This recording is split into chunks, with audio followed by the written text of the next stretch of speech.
Скокаат цените на нафтата. Во Македонија веќе има први корекции. Бензините од полноќ поскапуваат за 1 денар по литар, дизелот засега останува непроменета, мазутот бележи позначително зголемување. По овие најави, камерата на телевизија 24 денеска забележи невообичаена гужва на дел од бензинските пумпи, каде граѓаните точеа гориво пред евентуални нови поскапувања. Индексот МБИ 10 на македонската берза вчера беше во минус, што е уште еден сигнал дека глобалната неизвестност се прелева и кај нас.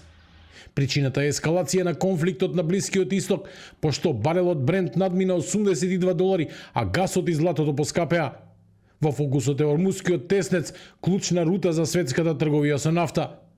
Од Регулаторната комисија за енергетика велат дека внимателно ги следат берзанските движења и имаат механизам за секојдневни пресметки, врз основа на кои носат вонредни одлуки ако промената достигне најмалку 2 денари по литар кај бензините и дизелот, односно 1 денар кај мазутот.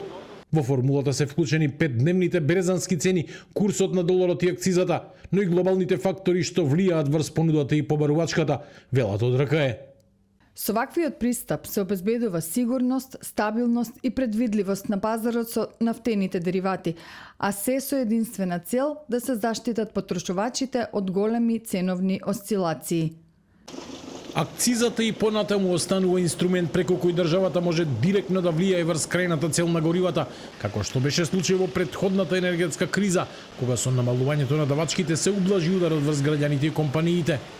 Од Министерството за финансии немаше конкретен одговор дали и сега ќе се разгледува таква можност. Состојбите се следат и Министерството за финансии е во координација со надлежните институции. Доколку се утврди потреба, ќе се применат соодветни механизми за интервенција преку примена на одредбите од позитивните законски прописи. По седницата на Советот за безбедност, синоќа претседателката Гордана Силјановска-Давкова изјави дека институциите внимателно ја следат состојбата и дека за сега нема простор за паника.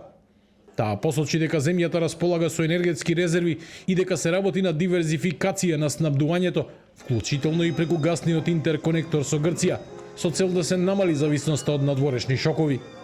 Сепак, дел од експертите велат дека високите цени на горивата може да го погодат транспортот, а тоа може да ги зголеми цените и на основните животни продукти.